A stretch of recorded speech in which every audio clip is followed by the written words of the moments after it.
الحمد لله رب العالمين والصلاة والسلام على أشرف الأنبياء والمرسلين نبينا محمد وعلى آله وأصحابه أجمعين. أعوذ بالله من الشيطان الرجيم. بسم الله الرحمن الرحيم. عبس وتولى أن جاءه الأعمى وما يدريك لعله يذكى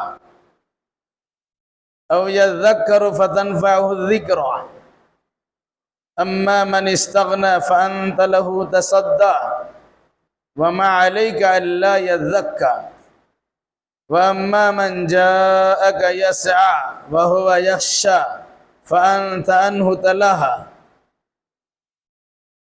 كلا إنها تذكرة فمن شاء ذكرہ. اس سورہ کا نام ہے سورہ عبس، عین با سین. عبس، عبس کے معنی ہوتا ہے منہ بنا لینا، کسی کے آنے پر خوشی کے اظہار کرنے کے بجائے سلوٹیں پڑ جانا، تیور چڑھ جانا. اس سورہ کا پہلا ہی لفظ عبس ہے، اور اسی لفظ عبس کو اس سورہ کا نام دے دیا گیا. یہ سورہ مکی ہے، اور مضمون سے ظاہر یہ ہوتا ہے کہ یہ اس وقت کا نزول ہے. اس سورہ کا نزول اس وقت ہوا جب اللہ کے نبی صلی اللہ علیہ وسلم کفار و مشرکین کے بڑے بڑے سرداروں کو دین کا پیغام دے چکے تھے. اس سورہ کا مرکزی اور خاص مضمون ہے دعوت و تبلیغ کے میدان میں چھوٹے بڑے کا امتیاز نہ کرنا، بلکہ جو آدمی دین سیکھنا چاہے اس کی طرف زیادہ رغبت دینا. اور پھر اس کے بعد انسان کو تکبر و غرور و مباحث سے روکنے کے لیے ان کی تخلیق پر غور و فکر کرنے کی دعوت دی گئی ہے. اور آخر میں یہ بات آئی کہ کل قیامت کے دن کوئی کسی کا کام آنے والا نہیں ہے.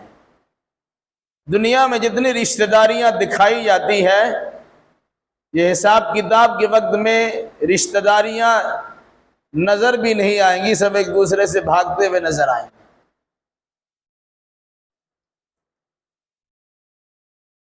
عبس وتولا، تیوری چڑھائی اور منہ پھیر لیا، یا منہ بنا لیا اور رخ پھیر لیا.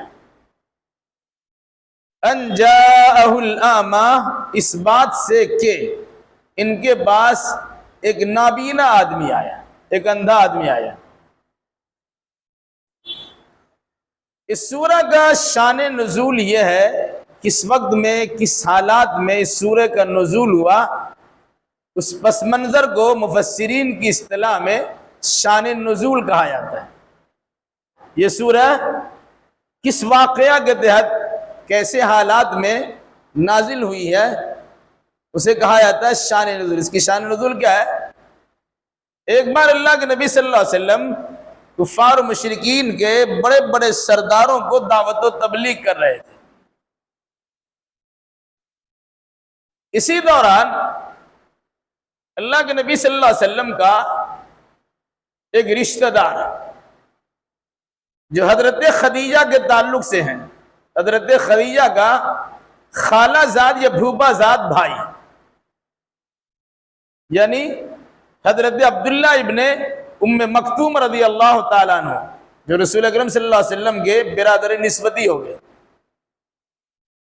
آپ بڑے بڑے سرداروں کے سامنے دین کی باتیں کر رہے تھے، سمجھا رہے تھے، اور اسی دوران وہ صحابی رسول حضرت عبداللہ ابن ام مکتوم اللہ کے نبی صلی اللہ علیہ وسلم کی مجلس میں تشریف لے آئے.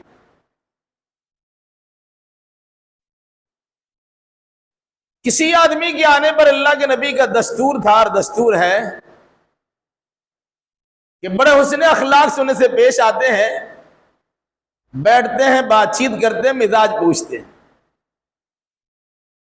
لیکن اس دن آپ کا معاملہ یہ تھا کہ جب بڑے بڑے سرداروں کو تبلیغ کر رہے تھے، اس بیچ میں جب تشریف لائے تو اللہ کے نبی صلی اللہ علیہ وسلم کی پیشانی پر سلوٹیں پڑ گئی، ناگواری کے آثار دکھنے لگے۔ ایسا لگا کہ اللہ کے نبی صلی اللہ علیہ وسلم نے ناپسند کیا اس صحابی کو اس مجلس میں آنا۔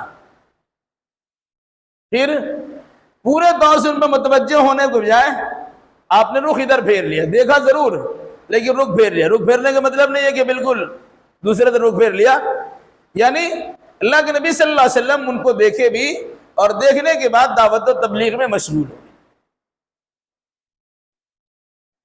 اتنی سی بات تھی جو اللہ تبارک و تعالیٰ کو پسند نہیں آئی، اس پر اللہ نے باضابطہ پوری سورہ نازل کر دی۔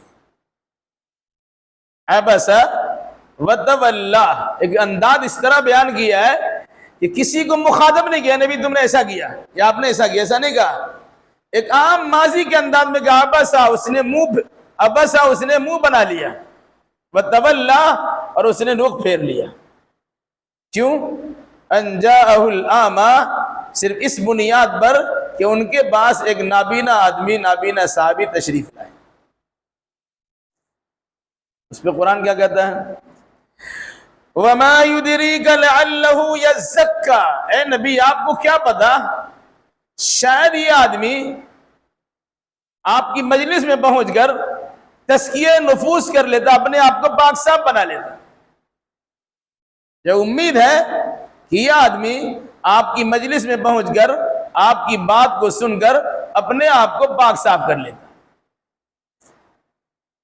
او یذکر فتنفعہ الذکری، یا یہ آدمی نصیحت پر کان دھرتا، غور سے نصیحت کی بات کو سنتا اور نصیحت اس کو فائدہ بھی پہنچا دیتی۔ مطلب جو نابینا صحابی آپ کی مجلس میں پہنچا، آپ نے ان کے طرف خاص توجہ نہیں فرمائی، بلکہ تھوڑی سی سلوٹیں آپ کی پیشانی پہ پڑ گئی، ناگواری کے آثار جھلکنے لگے، تو ایسا کرنا آپ کے لیے مناسب نہیں تھا۔ کیوں مناسب نہیں تھا؟ آگے اس کی وجہ بھی آ رہی ہے۔ ایک وجہ تو یہ بیان کیا کہ جس کو آپ سمجھا بجھا رہے ہیں وہ تو آپ کی بات پہ توجہ ہی نہیں دیتے، آپ اس کی خوشامد میں لگے ہوئے ہیں، انہیں سمجھانے بجھانے میں لگے ہوئے، اپنی ساری انرجی ان پر قربان کرنے کے لیے تیار ہے۔ لیکن جو آدمی چل کر یا دوڑ کر آپ کی مجلس میں پہنچا ہے، وہ آپ کی بات کو سننا چاہتا ہے، آپ کی نصیحتوں پر کان دھرنا چاہتا ہے، اور نصیحت سے ان کو فائدہ بھی پہنچنے والا ہے، آپ نے ان کی طرف توجہ نہیں کیا، یہ آپ کے شان کے لائق نہیں ہے، ایسا کرنا آپ کے لیے مناسب نہیں۔ اما من استغنا، رہا وہ آدمی جس نے بے نیازی بر دی، بے پرواہی بر دی، فانت له تصدی، تو آپ ان کے لیے خاص توجہ فرما دیں۔ مراد یہ سرداران قریش ہے، یہ کفار مشرکین کے بڑے بڑے سردار ہیں، یہ تو دین سیکھنے کی غرض سے نہیں آئے، وہ آپ کو سمجھانے کے لیے آئے، آپ سے کچھ باتوں پہ سمجھوتا کرنے کے لیے آئے۔ آپ ان کو سمجھا بجھا رہے، وہ آپ کی طرف توجہ دینے کے لیے تیار نہیں ہے، لیکن آپ ان کی طرف پورے طور سے نیچے چلے جا رہے ہیں، ان کو سمجھانے بجھانے پورے انہماک کے ساتھ لگے ہوئے ہیں، ذوق و شوق کے ساتھ ان کی طرف توجہ فرمائے ہوئے ہیں۔ حالانکہ وَمَا عَلَيْكَ أَلَّا يَزَّكَّىٰ، اگر یہ لوگ پاکیزگی حاصل نہیں کر دے تو اس کا کوئی گناہ آپ پر نہیں ہے۔ ان کے پاکیزگی نہ حاصل کرنے کے نتیجے میں سوچیے گا کہ آپ کو گناہ ہو جائے گا، آپ کی پکڑ ہو جائے گی۔ وما علیک، آپ کی کوئی پکڑ نہیں ہے کہ یہ لوگ پاکیزگی حاصل نہیں کر رہے ہیں۔ یعنی یہ کفار و مشرکین جس کے لیے اتنی محنت اور تگ و دو آپ کر رہے ہیں، ان کے سمجھانے بجھانے پورے طور سے مشغول ہے، ان کا خود حال یہ ہے وہ آپ کی بات پہ توجہ دیتے نہیں، مجلس میں تو آپ کے بیٹھے ہوئے ہیں لیکن یہ کہیں اور کھوئے ہوئے ہیں۔ کہا اما من استغنا، جو بے نیازی برتتا ہے، اپنے آپ کو مستغنی سمجھتا ہے، اپنے آپ کو بے پرواہ تصور کرتا ہے، آپ کی طرف توجہ کرتا ہی نہیں ہے، آپ ان کے طرف پورے طور سے مائل ہے، پورے طور سے متوجہ ہے۔ حالانکہ اگر اس طرح ان کی طرف متوجہ نہیں بھی ہوں گے اور یہ انسان، یہ لوگ ہدایت نہیں پائیں گے، تزکیہ نفوس نہ کر سکیں گے، اپنے عقیدوں کی صفائی ستھرائی نہ کر سکیں گے، اس پر آپ کی کوئی سرزنش نہیں ہے، کوئی پکڑ، کوئی گناہ نہیں ہے۔ لیکن وَأَمَّا مَنْ جَاءَكَ يَسْعَى، اور وہ انسان جو آپ کے پاس دوڑتا ہوا آیا، وَهُوَ يَخْشَى، وہ اللہ تبارک و تعالیٰ کی خشیت اور اس کا ڈر بھی اپنے دل میں رکھتا ہے، وہ ڈرتا بھی ہے، فَأَنْتَ عَنْهُ تَلَهَا، تو آپ اس کی طرف سے غافل بنے ہوئے ہیں، اس پر توجہ نہیں فرماتے ہیں۔ مراد یہ صحابی، نابینا صحابی، ان سرداروں کے مقابلے میں غریب و نادار صحابی آپ کے پاس آیا ہے اپنی چاہت سے، اپنی خواہش سے، آپ سے دین سیکھنے کے لیے آئے، ان کے اندر جذبہ بھی ہے، طلب بھی ہے، وہ اللہ تبارک و تعالیٰ کی خشیت بھی رکھتا، ڈرتا بھی ہے، اور اسی ڈر کے نتیجے میں آپ کی مجلس میں آ کر آپ سے دین کی بات سننا چاہتا ہے تاکہ وہ اپنی اصلاح کر لے اور اپنے آپ کو پاک صاف بنا لے۔ لیکن آپ کرتے کیا ہے؟ آپ ان کی طرف توجہ ہی نہیں دے رہے ہیں۔ یہاں پر ایک بات یاد رکھیے، اگر آپ نے عبداللہ ابن ام مکتوم کی طرف توجہ نہیں دی تو اس لیے نہیں کہ وہ غریب ہے، وہ نادار ہے، اس کو چھوٹا سمجھتے ہیں، نہیں، ایسی کوئی بات نہیں ہے۔ یہ مجلس کی آداب اور اصول ہے۔ کسی مجلس میں اگر آپ کسی کے ساتھ بیٹھے ہوئے ہیں تو جن سے محو گفتگو ہے انہی کو حق ہے اس مجلس میں بیٹھنا۔ کوئی آدمی اچانک چلا آیا تو بلا اجازت تو آنا بھی نہیں چاہیے، اگر آیا ہے تو اس کو اجازت کے ساتھ بیٹھنا چاہیے۔ اب اگر کسی خاص مشورے میں بات ہو رہی ہے، کچھ بڑے لوگوں سے گفتگو ہو رہی ہے، کسی مخصوص لوگوں سے بات چیت ہو رہی ہے، اس میں کوئی انسان بیچ میں آ جاتا ہے تو ان کا آنا مناسب نہیں ہے۔ آپ کا ان سے اگر توجہ ان کی طرف نہیں کیا تو یہ مناسب نہیں ہے۔ کیوں مناسب نہیں ہے؟ کہ عام مجلس نہیں ہے، وہ دین سیکھنے کی غرض سے آیا، جو دین کی بات ان کے سامنے کر رہے تھے اس سے ان کو بھی فائدہ ہو سکتا تھا، چونکہ اللہ کے نبی صلی اللہ علیہ وسلم کا شان بڑی اعلیٰ عرفہ ہے۔ نزدیکوں کے لیے جو انسان نزدیک ہوتا ہے، قریبی ہوتا ہے، اس کی معمولی باتوں پر گرفت ہوتی ہے۔ ایک انسان اپنے بیٹے کو خوب جھاڑتا ہے لیکن باہر کے لڑکوں کو ڈانٹ نہیں سکتا، جو میرا قریب ہے اس کو ہم ڈانٹیں گے، ان کو سمجھائیں گے، بجھائیں گے۔ تو کہا یہ قریبی لوگ ہیں، ان قریب، اللہ کے نبی سارے انبیاء قریبی ہے، اللہ کے ان قریب بندوں سے اگر کسی قسم کی معمولی لغزش ہوتی ہے تو اللہ اس کی گرفت اور پکڑ کرتا ہے۔ اس لیے فرمایا نزدیکا را بیش بود حیرانی، جو قریبی ہوتا ہے ان کو زیادہ پریشانی ہوتی ہے۔ تو اللہ کے نبی صلی اللہ علیہ وسلم کی شان کے خلاف یہ بات ہوئی کہ آپ ان لوگوں میں مشغول ہو گئے اور ان کی طرف تھوڑی توجہ ہٹا دی۔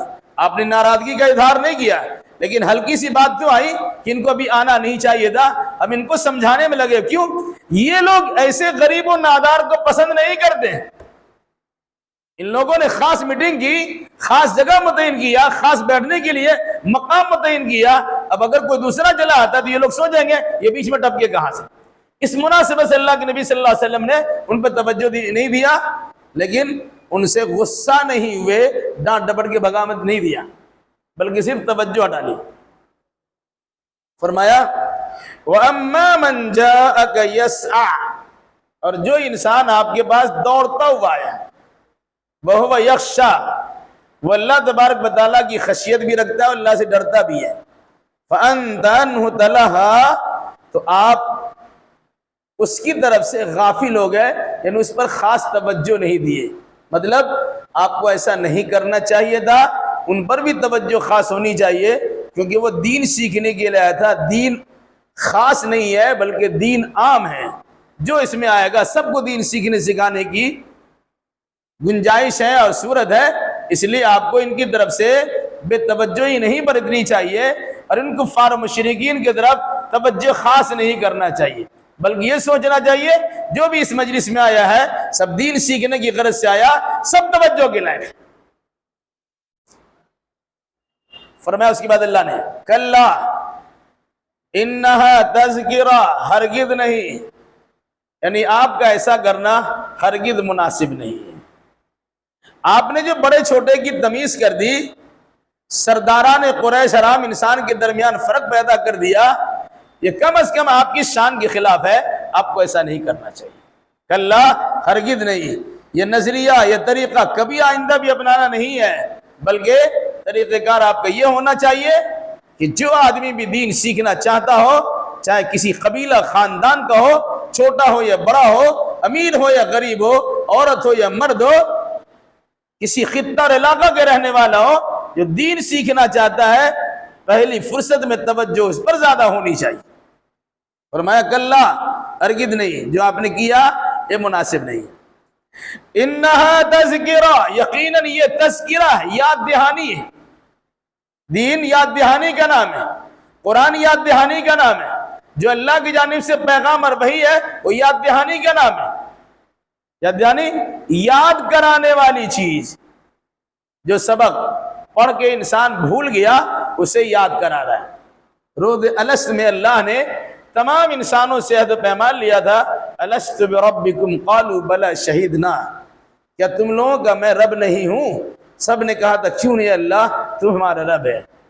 وہاں تو اقرار کیا تھا اللہ کی ربوبیت کا، اور دنیا میں آنے کے بعد انکار کر دیا۔ یہ بھولا ہوا سبق یاد کرایا تھا، اسی کو کہتے ہیں یاد دہانی۔ تو اللہ کے نبیوں نے، تمام نبیوں نے جو پیغام دیا وہ یاد دہانی کا تھا، اور خود قرآن مجید کو اللہ تبارک و تعالیٰ نے تذکرہ کہا، یاد دہانی، یاد کرانے والی چیز ہے۔ یہ بھولا ہوا سبق ان کو یاد کرانا ہے، یہ لوگ بھولے ہوئے تھے، ان کو یاد کرانے کے لیے قرآن دیا گیا، پیغام دیا گیا، وہی آپ کو دی گئی۔ فمن شاء ذکرہ، جو آدمی چاہے گا اس یاد دہانی سے عبرت و نصیحت حاصل کر سکتا ہے۔ اس پر کسی کی اجارہ داری نہیں ہے، یہ پنڈتوں اور برہمنوں کا معاملہ نہیں ہے کہ ہم ہی پڑھیں گے تم لوگ پڑھ ہی نہیں سکتے ہو، سیکھنا سکھانا ہمارا کام ہے، تمہارا کام ہی نہیں۔ قرآن کہتا ہے فمن شاء ذکرہ، جو چاہے اس سے عبرت و نصیحت حاصل کرے، وہ عرب کا رہنے والا ہو کہ عجم کا رہنے والا ہو، ایران کا رہنے والا ہو کہ توران کا رہنے والا ہو، کالا ہو یا گورا ہو، بڑا ہو یا چھوٹا ہو، ہر ایک کے لیے بالکل عام ہے۔ کہاں ہے وہ؟ فی صحف مکرمۃ مرفوعۃ مطہرہ، یہ قرآن، یہ پیغام قابل احترام صحیفوں میں ہے، مرفوعۃ جو بلند و بالا ہے، مطہرہ جو پاک صاف ہے، بِأَيْدِي سَفَرَہ، لکھنے والوں کے ہاتھ میں ہے، کرام بررہ، جو بزرگ ہے اور وفاشیار وفادار ہے۔ فی صحف مکرمۃ مرفوعۃ مطہرہ، اس کا ایک مفہوم تو یہ ہے قابل احترام صحیفہ میں ہے، یعنی لوح محفوظ میں ہے۔ مرفوعۃ اونچائی کے مقام پر ہے، مطہرۃ پاک صاف ہے، پوری صفائی ستھرائی کا خاص خیال رکھا گیا ہے، اسے کوئی چھوتا بھی نہیں ہے۔ لا یمسہ الا المطہرون، اسے چھوتا نہیں، کوئی چھو نہیں سکتا سوائے پاک کی، مراد پاک فرشتے ہی اسے چھوتے ہیں۔ اس مناسبت سے کہا یہ قابل احترام، قابل تعظیم و تکریم صحیفہ کے اندر ہے، یعنی لوح محفوظ کے اندر ہے، مرفوعۃ بلند و بالا ہے، وہاں تک کسی کی رسائی نہیں ہو سکتی ہے، مطہرہ وہ ہر قسم کی دسترس سے پاک صاف ہے۔ دوسری بات، فی صحف مکرمۃ، قابل احترام صحیفے میں ہے، یعنی وہ صحیفہ جسے فرشتوں نے اللہ کے حکم سے لوح محفوظ سے نقل کر کے تیار کیا ہے۔ پورا قرآن تو لوح محفوظ میں ہے، وہاں سے نقل کیا گیا، نوٹ کیا گیا، تو جس میں نوٹ کیا گیا وہ صحیفہ ہے۔ فرمایا مکرمہ، قابل احترام ہے، تعظیم و تکریم کی لائق یہ صحیفہ جس میں قرآن لکھا ہوا ہے۔ یہی وجہ ہے کہ آج قرآن کے اوراق کہیں بھی پڑے ملتے ہیں، ہر آدمی اس کی تعظیم و تکریم کو بجا لاتا ہے اور اپنے اپنے عقیدے و مسلک کے مطابق اس کے ساتھ برتاؤ کرتے ہوئے کسی اونچی جگہ پر ڈال دیتا ہے۔ فرمایا مرفوعۃ مطہرہ، یہ بہت بلند و بالا ہے، شیطان وہاں تک پہنچ ہی نہیں سکتا ہے۔ مطہرہ پاک باز ہے، کوئی گندا انسان ہو یا جنات اسے چھو ہی نہیں سکتا ہے۔ ایک تو لوح محفوظ کا تذکرہ ہوا، پھر دوسرا لوح محفوظ سے لا کر جو فرشتے جبریل امین علیہ السلام لے کے آ رہے ہیں، اس لانے کی کیفیت کا تذکرہ کیا گیا، جس کی تفصیل آگے بھی آ رہی ہے اذا الشمس کورت کے اندر۔ کیا فرمایا؟ فی صحف مکرمۃ، وہ یاد دہانی کہاں ہے؟ قابل احترام قابل تکریم صحیفے کے اندر ہے، جو بلند و بالا بھی ہے، جس کی شان بلند و بالا ہے، اور ساتھ ساتھ وہ صاف ستھرا بھی ہے۔ بِأَيْدِي سَفَرَةٍ، سفیروں کے ہاتھ میں۔ سفیر فرشتہ، سفر آسمان سے زمین تک سفر کرنے والا۔ دوسرا سفرہ کے معنی تو لکھنے والے، بِأَيْدِي سَفَرَةٍ لکھنے والے کے ہاتھ میں، ان فرشتوں کے ہاتھ میں ہے جو لوح محفوظ سے اس کو لکھ کے لا رہے ہیں۔ کرام بررہ، پھر ان فرشتوں کی صفت بیان کی گئی، وہ بزرگ ہے، قابل احترام ہے، قابل تکریم ہے، ساتھ ساتھ بررہ نیکوکار بھی ہے، وفاشیار بھی ہے۔ مطلب کیا ہوا؟ بڑی پاسداری کے ساتھ، تعظیم و تکریم کے ساتھ، عزت و احترام کے ساتھ لوح محفوظ سے قرآن کی آیتوں کو لیا اور اللہ کے نبی صلی اللہ علیہ وسلم تک بڑے ادب و احترام کے ساتھ پہنچا دیا۔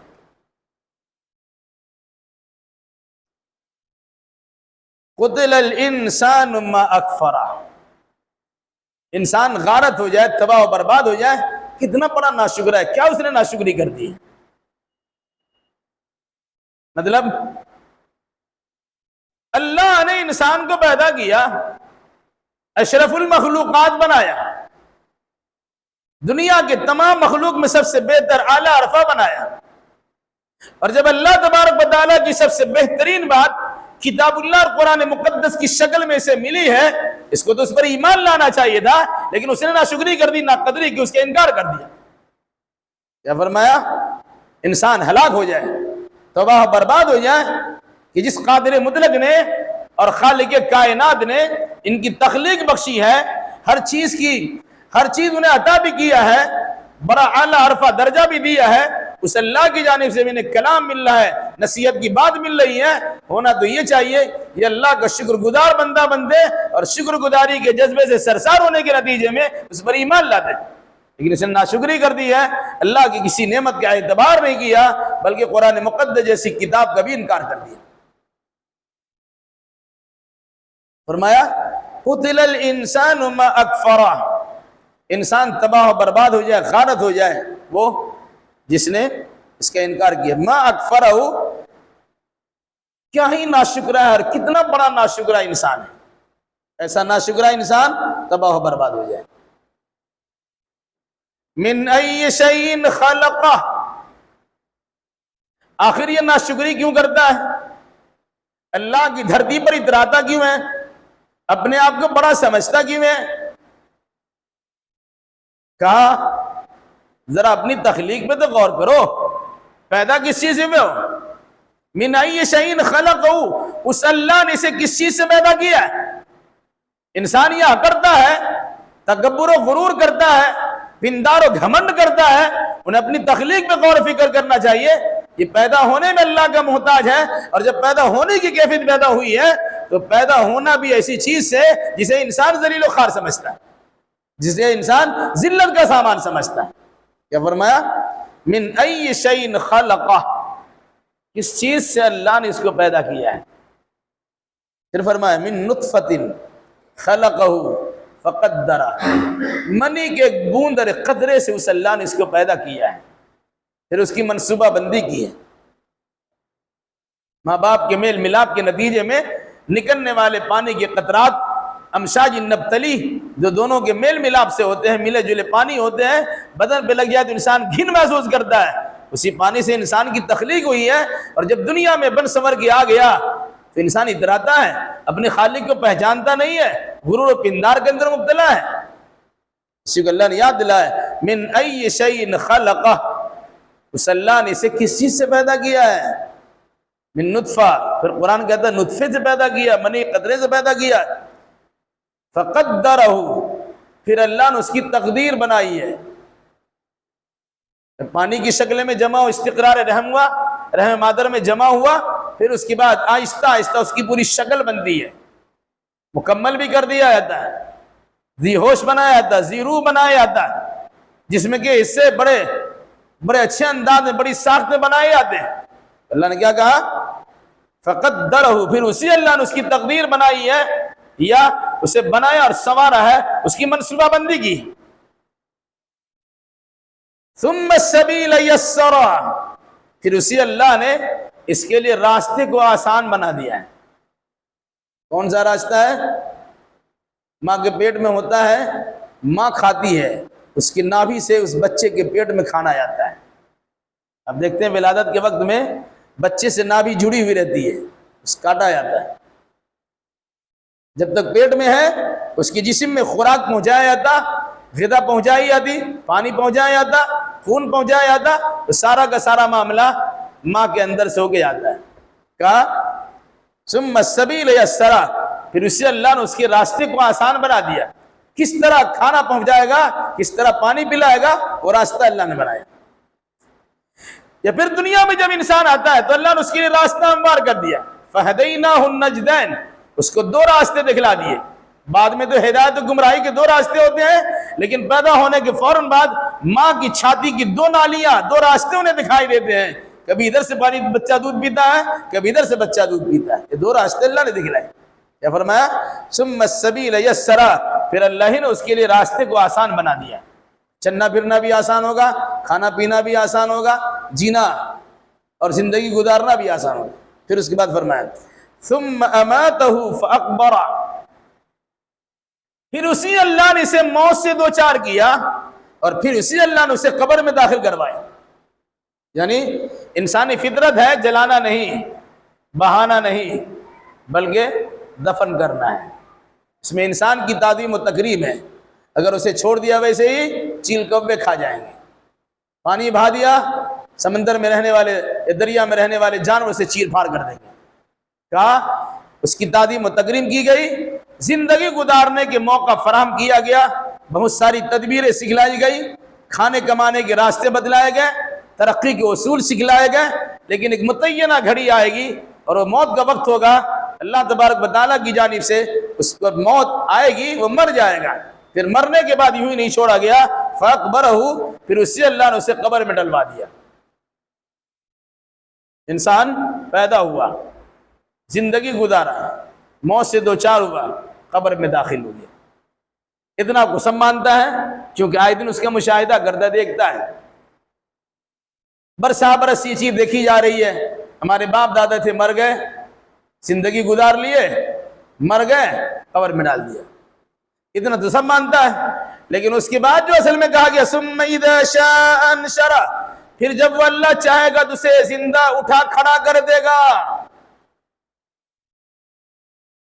جس طرح نہیں کچھ تھے تو اللہ نے وجود بخش دیا، ماں باپ کے میل ملاپ سے، پانی کے قطرات کے ذریعے سے تمہارے جسم کی آبیاری کی، تمہارے جسم کے اندر نشو و نما پیدا کیا، تم اس لائق ہو گئے کہ ماں کے پیٹ سے باہر آ گئے، پھر تمہاری روزی رسانی کا سارا بندوبست کیا گیا، زندگی گزارنے کی سہولیات فراہم کیے گئے، پھر تمہاری موت واقع ہوئی، پھر یوں ہی نہیں چھوڑا گیا بلکہ تمہیں قبر میں دفن کروا دیا۔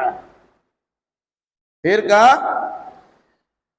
قبر کو اللہ نے بطور امانت یہ چیز عطا کی، یہ ہماری امانت رکھو۔ یہ وجہ ہے قبر کے اندر انسان کے جسم کا سارا حصہ ختم بھی ہو جاتا ہے، تو ریڑھ کی ہڈی کا پچھلا حصہ نہ جلتا ہے، نہ سڑتا ہے، نہ گلتا ہے، نہ ختم ہوتا ہے، پھر اسی پر اس کا وجود اور اس کا اسٹرکچر تیار کیا جائے گا، اس کا سارا جسم کا ڈھانچہ بنایا جائے گا۔ فرمایا ثم اذا شاء انشرہ، پھر جب وہ اللہ چاہے گا اسے دوبارہ اٹھا دے گا، زندہ کر دے گا، قبر سے اٹھائے گا دوبارہ۔ ایسا کوئی نہ سوچے کہ مر گئے اور مر کے مٹی مل گئے، سڑ گل کے ختم ہو گئے، نہیں، یہ تمہاری نگاہوں میں ختم ہے، لیکن اللہ تبارک و تعالیٰ کی نگاہ میں سب کچھ صحیح ہے۔ کبھی کبھی بہت ساری چیزیں موبائل سے ڈیلیٹ ہو جاتی ہیں، آپ کو دکھتا نہیں ہے، لیکن کہیں وہ جمع ہی رہتا ہے، جو اس کے ماہر ہوتے ہیں وہاں سے آرام سے نکال لیتے ہیں۔ تو کہا انسان کو پیدا کیا، راستے دکھلائے، وسائل فراہم کیے، موت سے دوچار کیا، قبر میں داخل کروا دیا، پھر جب چاہے گا اسے دوبارہ زندہ کر دے گا۔ مقصد کیا ہے کہ انسان اپنی زندگی کو تم سوچو، جب نہیں تھے تو اللہ نے لایا، زندگی گزارنے کا موقع دیا، پھر اس اللہ تمہیں ختم کر دے گا، پھر تم نہیں رہو گے، پھر جب اللہ تبارک و تعالیٰ چاہے گا تمہیں بلا لے گا اور اٹھا کھڑا کر کے میدان محشر میں جمع کرا دے گا۔ کلا لما یقض ما امرہ، ہرگز نہیں، اس انسان نے وہ کام نہیں کیا جس کے کرنے کا اسے اللہ نے حکم دیا تھا۔ کہ اس انسان کے لیے ہے جو میدان محشر میں اٹھایا جائے گا اور جس کے نام اعمال گناہوں سے بھرا ہوا ہوگا، وہ اپنی پرانی جگہ جنت میں جانے کا حقدار نہیں ہوگا۔ اس کے بارے میں کہا گیا کہ تعمیل حکم کی تاکید کی گئی تھی کہ اللہ کی جانب جو حکم ملتا ہے اس کا عملی جامہ پہناؤ، مگر ان لوگوں نے ایسا نہیں کیا۔ جب نہیں کیا تو یہ کہا گیا تھا فَإِمَّا يَأْتِيَنَّكُم مِّنِّي هُدًى فَمَن تَبِعَ هُدَايَ فَلَا خَوْفٌ عَلَيْهِمْ وَلَا هُمْ يَحْزَنُونَ۔ آدم اب جائیے دنیا میں، وہیں رہیے، سہیے، کھائیے پیجیے، ایک پیغام سن لیجیے۔ جنت سے تو آپ کو اتار دیا گیا ہے، لیکن جنت آپ کا ٹھکانہ ہے۔ گھر واپسی اگر آپ چاہتے ہیں، اپنا گھر میں پہنچنا چاہتے ہیں، تو میری جانب سے ہر دور میں آپ کی اولاد کے پاس پیغام جاتا رہے گا۔ آپ کی اولاد میں سے جو انسان بھی میرے پیغام کو مان لے گا، اس کے مطابق عمل کرے گا، اسے خوف کرنے کی ضرورت نہیں ہے اور غمگین ہونے کی ضرورت نہیں ہے۔ جو ہو گیا سو ہو گیا، پھر انہیں موقع دیا جائے گا، مر کے دوبارہ اٹھایا جائے گا، حساب کتاب لیا جائے گا، جنت کا پروانہ اس کے ہاتھ میں دیا جائے گا اور جنت کے بالا خانوں میں انہیں جگہ دے دی جائے گی۔ کیا فرمایا؟ کلا، ہرگز نہیں ہے۔ انسان کو جو کرنا چاہیے کیا نہیں، یہ ان کا طریقہ کار اچھا نہیں ہے۔ انہیں شکر گزار ہونا چاہیے ناشکری کی، ایسا کرنا صحیح نہیں ہے۔ انہیں رب کا وفادار ہونا چاہیے، وفاشیار ہونا چاہیے، لیکن وفاداری کے خلاف اس نے کام کیا، اس کا ایسا کرنا صحیح نہیں ہے۔ انہیں محتاط مخلوق بنا کے پیش کیا گیا تھا، لیکن غیر محتاط زندگی اس نے گزاری، ان کا ایسا کرنا صحیح نہیں ہے۔ انہیں ذمہ دار بنایا گیا تھا، لیکن ذمہ داری کے خلاف اس نے کام کیے، ان کا ایسا کرنا صحیح نہیں ہے۔ دنیا چند روزہ انہیں عطا کی گئی تھی، دارالعمل کے طور پہ دنیا دیا گیا تھا، یہاں عمل کرو گے، جو بو گے وہی تم کو وہاں کاٹنا پڑے گا، لیکن اس نے ایسا نہیں کیا۔ کلا، ہرگز نہیں، تمہارا نظریہ، تمہارا طریقہ، تمہارا کام کاج یہ صحیح نہیں ہے۔ کیوں نہیں ہے؟ لما یقض ما امر، اس لیے کہ اس نے اس حکم کی تعمیل نہیں کی جس کے کرنے کا اللہ نے اسے حکم دیا تھا۔ انسان کو حکم دیا تھا کہ تم اپنے خالق کو پہچانو، اس کے ذات و صفات میں کسی کی شریک نہ کرو، عبادت اور بندگی بجا لاؤ، اپنے آپ کو ایک اچھا انسان بنا کے پیش کرو، دنیا میں جو تو کرو گے وہی وہاں بھرو گے، جیسی کرنی ہوگی ویسی بھرنی ہوگی۔ دنیا میں تم نے اللہ اس کے رسول کے فرمان کے مطابق زندگی نہیں گزاری ہے، تو تمہارا ایسا کرنا صحیح نہیں ہے، اس کا انجام خطرناک ہوگا۔ سورہ عبس کی ابتدائی ان آیات میں جن چیزوں کی طرف خاص توجہ دلائی گئی وہ یہ ہے، داعی کے لیے مدعو سارے کے سارے برابر ہیں۔ جو دعوت دینے والا ہوتا ہے وہ یہ نہ سوچے کہ ہمارے سامنے امیر آدمی ہے اس کی چاپلوسی کریں گے، غریب آدمی ہے اس کو ڈانٹ کے بھگا دیں گے، نہیں، یہ طریقہ بتلایا گیا اور نبوت کی شان بتلائی گئی کہ اس میں امتیاز نہیں ہونا چاہیے۔ دوسری بات، ایک انسان آپ کی بات سننا نہیں چاہتا ہے اور ایک انسان آپ کی بات سننے کے لیے آپ کے قریب ہوتا ہے، صرف اس بنیاد پہ کہ بڑا ہے، خاندانی شرافت والا ہے، عزت دار ہے، سرمایہ دار ہے، ہم اس کے ہاں میں ہاں ملائیں گے، صحیح نہیں ہوگا۔ بلکہ وہ آدمی جو غریب و نادار ہے، فقراء مساکین میں سے ہے، بڑی چاہت و طلب کے ساتھ آپ کے پاس پہنچتا ہے، آپ کی بات سننے کے لیے پہنچتا ہے، آپ کو اس پر زیادہ توجہ دینی چاہیے۔ تیسری بات، وہ انسان جس کے پاس چاہت نہیں ہے، آپ انہیں سنائیے گا، سمجھائیے گا، ان کے پلے کوئی بات پڑے گی نہیں۔ لیکن جو آدمی چاہت کے ساتھ آپ کے سامنے آئے گا، آپ انہیں سمجھائیے بجھائیے گا، تو وہ انسان نصیحت قبول کرے گا اور اس نصیحت سے اس کو فائدہ بھی پہنچے گا۔ اور اخیر کی ایک بات یہ بھی یاد رکھنی چاہیے کہ کوئی بڑا انسان یہ نہ سوچے کہ ہم بڑا ہے تو امام صاحب کے قریب ہم ہی ہوں گے، مفتی کے قریب ہم ہی ہوں گے، مدرس کے قریب ہم ہی ہوں گے، مبلغ کے قریب ہم ہی ہوں گے۔ نہیں، اللہ نے آپ کو بڑائی دی ہے، آپ بڑے رہیے، خرچ کیجئے، لیکن مزاج میں بڑائی مت رکھیے، چھوٹا بن کے رہیے۔ ایسا نہ ہو کہ مسجد میں آئیے گا تو شان بگاڑیے گا، ہم تو مسجد کی یہ دیکھ ریکھ کرتے ہیں اور فلاں دین کی خدمت کرتے ہیں، اور اس کے بعد کندھا اونچا کر کے کالر اٹھا کر کے بتاتے کہ ہم یہ ہیں۔ ایسا نہیں کیجیے، بلکہ ایک ہی سب میں کھڑے ہو گئے محمود و ایاس، نہ کوئی بندہ رہا نہ کوئی بندہ نواز کی کیفیت پیدا کیجیے۔ امیر ہو کہ غریب ہو، سب اللہ کی بارگاہ میں برابر ہے، ایک ساتھ رہیے اور برابری کو ثبوت دیجیے۔ ہاں، جس کے اندر اللہ نے توفیق دی ہے اس سے عبرت و نصیحت حاصل کرے گا، وہ بڑا ہو جائے گا۔ غریب ہے تو وہی بڑا ہوگا، امیر ہے تو بڑا نہیں ہوگا اگر اس نے قبول نہیں کیا۔ یہ وجہ ہے کہ کفار قریش جو سردار کہے جاتے تھے، ان کی سرداری ختم ہو گئی، اور حضرت عمر ابن خطاب رضی اللہ تعالیٰ عنہ حضرت بلال جیسے کالک کلوٹے غلام کہتے تھے، سیدنا بلال، یہ سیدنا، یہ ہمارے سردار ہے بلال۔ کیوں بھائی؟ ایمان کی دولت سے مالا مال ہوا، اس لیے وہ سیدنا ہو گئے۔ ابو جہل سردار تھا، ابو لہب سردار تھا، امیہ بن خلف سردار تھا وغیرہ ذالک، لیکن اس کی سرداری کام نہیں آئی۔ کیوں؟ کہ وہ ایمان کی دولت سے محروم رہ گیا۔ تو جس انسان کو ایمان کی دولت مل جائے، انہیں سمجھنا چاہیے کہ اللہ تبارک و تعالیٰ نے اسے چنا، اس کو انتخاب کیا ہے، اسے پسند کیا ہے، اس پر اللہ تبارک و تعالیٰ کا شکریہ ادا کرنا چاہیے۔ اور اگر کسی انسان کو دین کی بات سمجھ میں نہیں آتی ہے تو انہیں رونا چاہیے، گریوزاری کرنی چاہیے کہ اللہ تبارک و تعالیٰ نے ہمیں توفیق چھین لی ہے، دین کی طرف ہمارا رجحان نہیں ہوتا ہے، صحیح بات سننے کی توفیق نہیں ملتی ہے۔ تو اس میں اس انسان کی بڑائی نہیں ہے جو بھاگتا ہے، یہ اس کی کوتاہی خرابی ہے، وہ محرومی ہے کہ اللہ نے اپنی بات کی سننے سے بھی محروم کر دیا اور اپنے دروازہ اس کے لیے بند کر دیا، اپنے گھر سے بھی اسے نکال دیا۔